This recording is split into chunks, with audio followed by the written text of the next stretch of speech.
bit crowded, yeah, we put a bit of extra crowd on just in case there wasn't anybody here. Carlos, it's lovely to have you here this evening.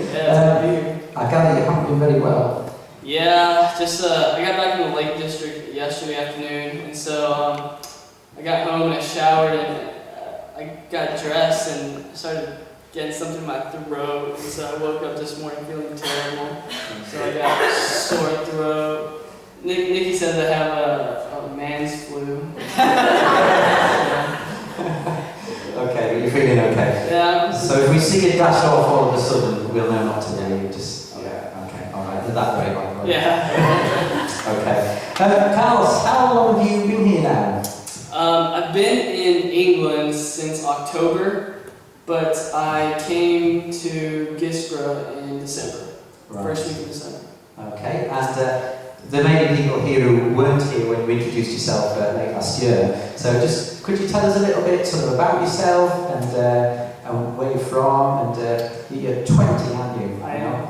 Right old age of 20. Yeah. So tell us a bit. Alright, so yeah, my name is Carlos and I am from Texas, southwest Texas. So if you know where San Antonio is, that's my general area. I grew up in a small town, kind of like Gisborough, about the same size as well. Let's see, yeah, God just brought me here.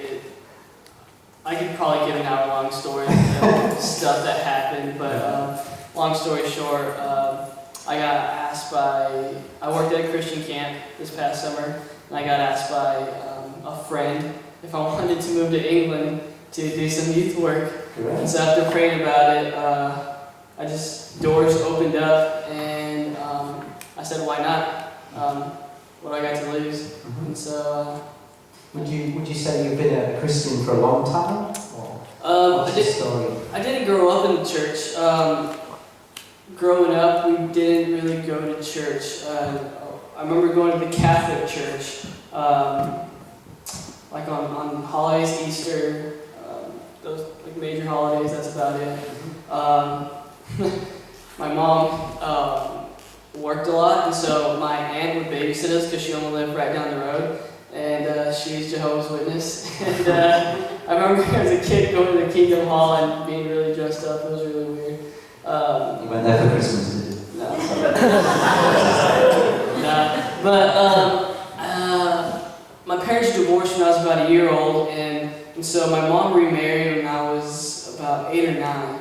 And so not too long into my parents' marriage, my stepdad passed away. And so my mom was really heartbroken and devastated, and so she had a friend who invited her to church. And so I was about 9 or 10 at this time, I can't remember really. But we started going to this church. My mom felt really comfortable. It was a small congregation, about 30 at the time, small Spanish Baptist church. And so we started going to this church. My mom really loved it, and it was really good. And I went to church for about 4 years before I decided to commit my life to Christ. So I was about 14 or 15 when I made the commitment. So about 6 years. But you know, as far as living out my faith, I would say I've only been doing that faithfully for about the past year and a half. Okay. What changed? So I guess after I became a Christian, I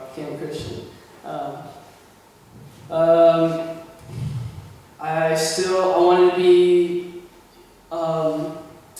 you know, as Christ followers, as believers, we're called to be in the world, not of it, but I wanted to be in the world and of it, and I wanted to do worldly things, and so I did for years. And so I remember just being, it was my first year at uni, and I was just miserable. I hated it. It was just really, because I was like, in the middle, I was like, I know what Christianity says, so I either have to follow it or, you know, say it's not for me. And I was really confused at the time.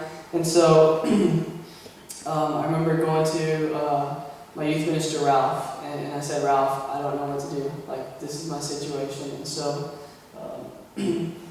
He said, hey, because I dropped out of church, I just really didn't feel, like I wanted to go.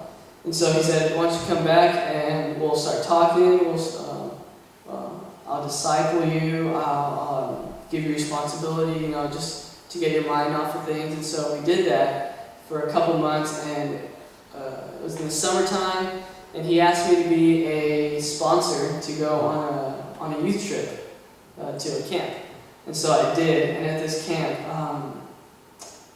they were promoting, I remember I was, the theme of the night, they had different themes every night, and this night was surrender. And I remember sitting down, and there's like music going on, and people can just kind of like pray or do whatever they want. And I'm sitting down, I'm just watching everyone. I remember just praying, and I prayed, God, if you're real, like, if you are there, like, show me. Like, I need to know that you are real. And this is my prayer. I said, God, if you want me to, whatever you want me to do, I'll do it. If you want me to pick up trash, scrub toilets, I'll do it. If you want me to move to Antarctica and save penguins, I'll do it. Just show me what you want. The next morning, this guy walks up on stage, and he says, hey, I'm Jason Knott. I want to talk to you about this program called Walkabout. It's a 9-month discipleship program for 18 to 24-year-olds. You come, you live at this camp, you work, you serve, you grow in your relationship with a community of people your age. And I was like, this sounds interesting. So I talked to this guy, and we had a really good conversation. He interviewed me, and he's like, Carlos, this program I feel would be really good for you, but I want you to know something, that you serve while you're here. You become servant leaders. And so you're going to be doing stuff like scrubbing toilets and picking up trash for the next 9 months. And in my head, I'm like, no stinking way. Like, I'm like, all right, like, God, out of all my prayers, you really listen to that one. But so after praying about it and just like slowly turning to the Lord, after just being so distant from Him, doors just opened up again, and I went to this discipleship program, and in the next 9 months of this discipleship program, my life was changed dramatically, and just different events and things like that. Were there any sort of particular key points in that program that stand out? Oh yeah. Stepping stones? Yeah. So this program, there's 15 of us, 15 students, all from different ages, college graduates, kids right out of high school, and in-betweeners like me. And so the whole community piece was huge, but a few things. I had this mentor at this camp, and his name was Blair. And him and his wife were pregnant, or she was pregnant, his wife Erin, in October of 2010. Her baby was due. She had her baby, but it was stillborn, meaning baby was born without a heartbeat. So they eventually revived this baby, but she had really bad liver damage and brain damage, and after 36 hours she was gone. And so in my mind I'm thinking, okay, there's this good God, this all-powerful, loving God, right? Then why does He allow stuff like this to happen? And it wasn't just that a baby passed away at birth, it happened to a godly couple. That's what got me thinking. And so a few weeks later, or a couple weeks later, I got a phone call from my best friend who said, hey, Colton just passed away. And Colton was a good buddy of ours from high school, so I go home for his funeral. A few weeks after that, I'm getting a phone call from my sister. She's like, hey, Jalen's in the hospital. She's not doing well. Jalen is my niece, and she has, I think it's called hypoxia, which means she didn't get enough oxygen in her bloodstream, which caused brain damage, and she's a very delicate baby, so she was rushed to the hospital, and she was on the verge of dying. And so it was just really hard to see that. So I'm like, those are 3 things, but the thing that just like topped it off was February 9th, I got a phone call from my sister again and said, hey, sit down. So I sat down and I was like, what's up? And she said, Dad just passed away. And so that was a year and 3 days ago. And so today is actually been a pretty big day somewhat. A year ago today, I was at my dad's funeral. And so those are just some things that, I guess those kind of sound all bad, just really hardships, but through those hardships, I'm just thinking of where I was in my faith 1 year ago today. And 1 year ago today, I was saying there can't be a God. There's no way there is a God. Like, if this is what it is to follow Jesus, losing my friends and family, like, there's no way. But that's a lie. And I'm thankful that that's a lie. And that I didn't believe those lies. I looked to the Word, and going back to Blair and Aaron, who lost their baby. I saw this couple after they lost their child, broken, hurt, devastated, and how they responded. They said, "I'm going to choose to still give glory to Jesus. I'm going to choose to still follow Him, because He says it's not going to be easy following Him, but He does say it's going to be worth it." And yeah, so those are just a few things that just kind of shaped and molded me. Sorry. No, that's well. I mean, you touch on really what are the biggest questions for anyone out there. The whole issue of suffering, Right. how we encounter it, and how that then shapes us, I suppose, and how we work through that, and ask the same questions that you have. You know, how does a loving God allow these things to happen, and it's how we work through those things. And it sounds like we're all still on that journey very often, aren't we, of working through those questions. But you've come over the pond to here. Yeah. You've been for a little while now, haven't you? Yeah. Could you tell us a little bit about what you do? Yeah. What you plan to do? Like I said, I worked at this camp, and this friend just invited me and said, "Hey, come over." And so, opportunity opened up. I came over, not knowing what I was doing. And so I got here, and for the first month, I lived in Stockton, and I lived with. I work for YFC, which is a Youth for Christ. And so, my director, Mike, who is also American, I lived with him and his family for the first month, and I just kind of helped out at their church until he could find something for me to do. And so he knew Shona from past mission trips. Oh, excuse me. And You don't need to go here. So he knew Shona, and he said, "Hey, I've got this youth worker. Would you all be interested?" And she said, "Yeah." And so I got here, and so for the first month that I was here, December, all the students were on holidays, so I only saw a few of them here and there. And so that was more of a time for me to just kind of get to know the town, get to know the people, to know the church. And so that's what I did for the first month that I was here. But in January, it's been getting pretty busy. I help out with the bridge, so I do the soup and rolls and the coffee mornings, and we go to Lawrence Jackson, do chat room there. I help Nikki out with the Sunday night group.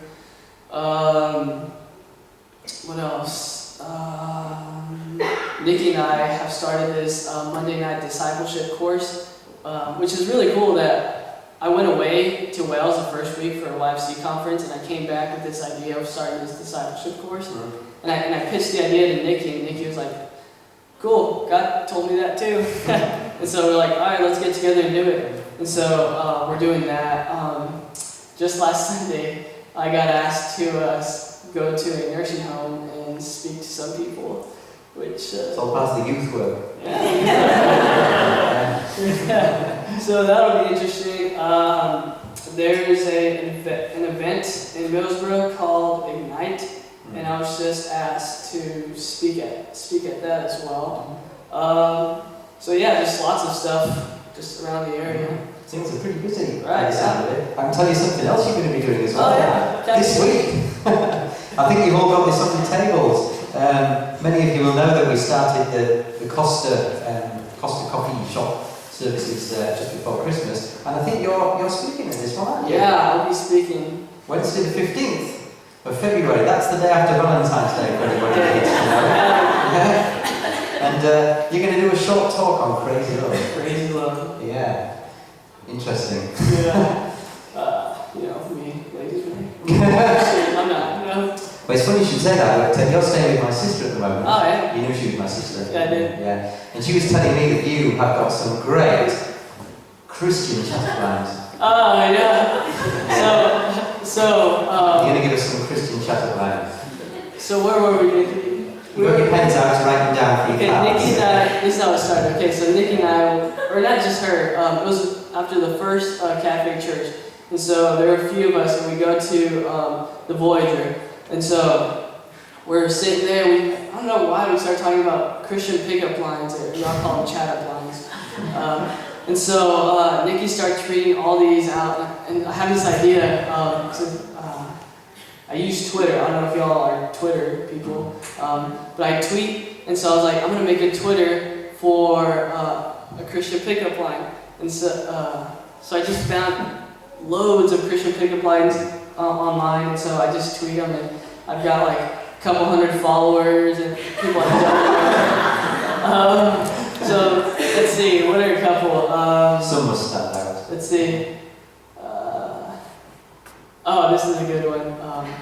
How would you like to practice the gift of tongues with me? Or let's see. There's ones that are just. Unfortunately, I can't perform miracles, and I only have fish and bread for 2 people. How about dinner? Let's see. I went on a beach mission, but all I ended up doing was mission you. Yeah, I went on a beach mission trip, and all I ended up doing was mission you. What was the one about you put the cute in persecution? Oh yeah, you put the cute back in persecution. I've got tons, I just can't think of it. Okay. But people absolutely love them. I get tweets back like, oh, I love Christian pickup lines, they're so awesome. We love you, keep them coming. And so it's kind of hard because I'm running low on Christian pickup lines. So, the other day I tweeted nice Bible, and that was a big hit too. So that was it, nice Bible. Right. I didn't know what to put. So. Yeah. Okay. So how much longer are you going to be around? How long have we got?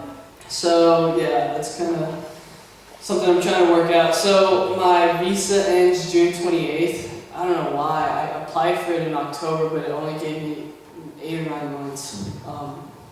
And so it ends June 28th, but I'm trying to figure out a way to extend it a month so that I can be here for the Everlasting event that's going to be going on this summer. Yeah. And so if I can't find a way to extend it, then I guess I'm going to just go home, which kind of stinks. I don't think anyone will want that. Yeah. Well, we certainly hope you will be able to stick around for that. Yeah. It should be very special. So, well, thank you very much for talking to us this evening. All right, thanks for having me. Give me a round of applause.